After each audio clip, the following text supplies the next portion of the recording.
नमस्कार, मैं हूं पवन कुमार गौड़। हमारे साथ मौजूद है दो वरिष्ठ पत्रकार विपिन बेबाक जी और शादाब रिजवी जी। धन्यवाद। शादाब रिजवी जी, एक वीडियो वायरल हो रहा है असम का। जेपी नड्डा जी असम का दौरा करने गए और हेलीकॉप्टर से असम के जनता का पीड़ा महसूस कर रहे हैं। आप इस पर क्या टिप्पणी करना चाहेंगे? देखिए, जिस तरीके से हेलीकॉप्टर से वहाँ पर वो दौरा कर रहे हैं, मैं तो ये कहता हूँ कि अगर उन बाढ़ पीड़ितों का दुख दर्द उनको जानना था तो नीचे जाना चाहिए था ज़मीन पर। और हेमंत बिस्वा शर्मा जो कि तमाम हाईलाइट होते नज़र आते हैं, वो कहीं इस टाइम लाइट में नज़र नहीं आ रहे हैं। उनका भी होना बेहद ज़रूरी था। और जितने जो ये फूल बरसाने के लिए हेलीकॉप्टर लगाए गए हैं, जितने नेताओं को फूल बरसाने की ड्यूटी पर लगाया गया है, उनको कम से कम बाढ़ पीड़ितों की खबर लेने के लिए लगाया जाता तो ज़्यादा अच्छा रहता। क्योंकि यहाँ पर फूल बरसाने से अच्छा है कि वहाँ पर खाना बरसाया जाए, उनको पानी दिया जाए, उनको मूलभूत सुविधाएं दी जाएं, जो कि बाढ़ में फंसे हुए लोग हैं और जो बाढ़ पीड़ित लोग हैं। तो इस तरीके की जो ये हरकतें हैं कि चले गए जाके दिखावे के लिए हेलीकॉप्टर ऊपर घुमा दिया और एक वीडियो बनवाई, वीडियो बना करके वो शेयर कर दी कि देखिए बाढ़ पीड़ित जो है उनका दौरा करने के लिए गए थे और बाढ़ प्रभावित क्षेत्र का दौरा करके जेपी नड्डा लौटे हैं।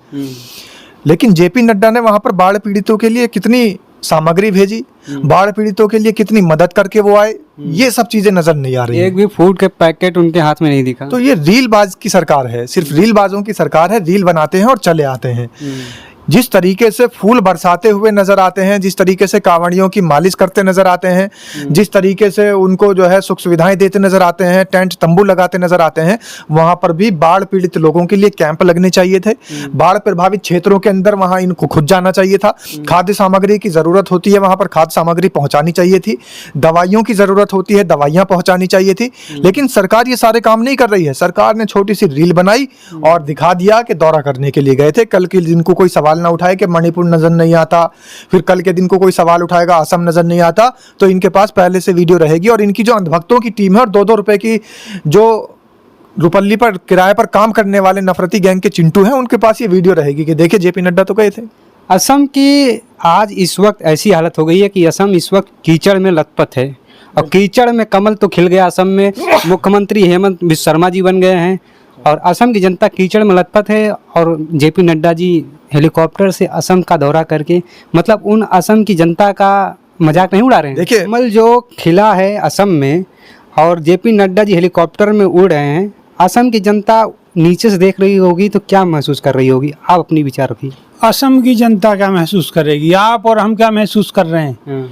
लुट गए, पूरा का पूरा देश ही लुट गया, बचा कुछ नहीं है। अब तो बस खाली फोटो और रील बची हुई है सिर्फ। अब फोटो और रील, बस इससे ही देश विकास कर रहा है और विश्व गुरु बनना डंका बज रहा है।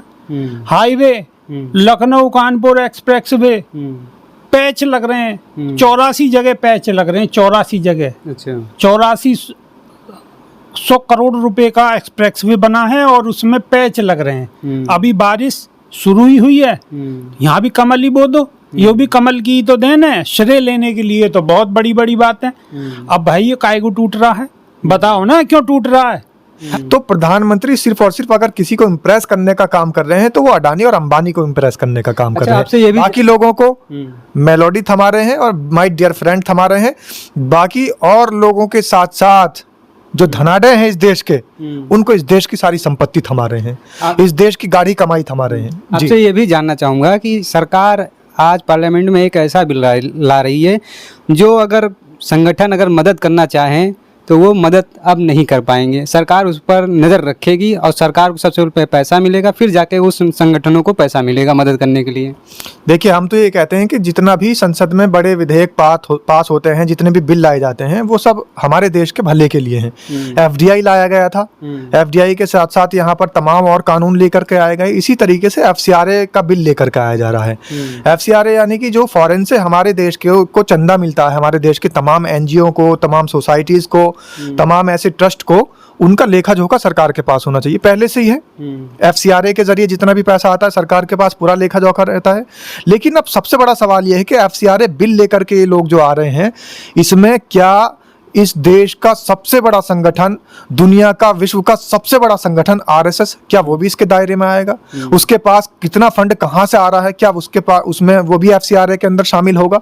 ये सबसे बड़ी बात है। हम तो ये कह रहे के हैं, अंदर तो शामिल वो तब होगा शादाब रिजवी जब उसका कोई रजिस्ट्रेशन हो। जब उसका कहीं कोई रजिस्ट्रेशन ही नहीं है तो वो शामिल कहाँ से होगा? उनका तो ऐसे ही खुला खेल फर्रुखाबादी जैसे चलता आया है, ऐसा ही चल रहा है और ऐसा ही चलता रहेगा। क्या ये मंदिरों में जो चोरी हुआ था उस पे भी ये लागू होगा? मंदिर की चोरी कहाँ है? अरे चोरी थोड़ी ही है, वो तो उनका माल था, उन्होंने ले लिया। ये बीजेपी वाले कह रहे हैं, पत्रकार महोदय, ये बीजेपी वाले कह रहे हैं, जो बड़े बड़े नेता हैं इनके, कि जी हमने दिया था, हमने ले लिया। चोरी नहीं है, ये तो विपक्ष कह रहा है कि चोरी हुई है, और आप और हम कह रहे हैं कि भाई बिल्कुल चोरी ना हुई, डाका डाला है, डाका। लेकिन बीजेपी वाले क्या कह रहे हैं? बीजेपी वाले कह रहे हैं अरे हमारा था, हमने ले लिया। कौन सी आप बात आ गई, कौन सी दिक्कत आ गई?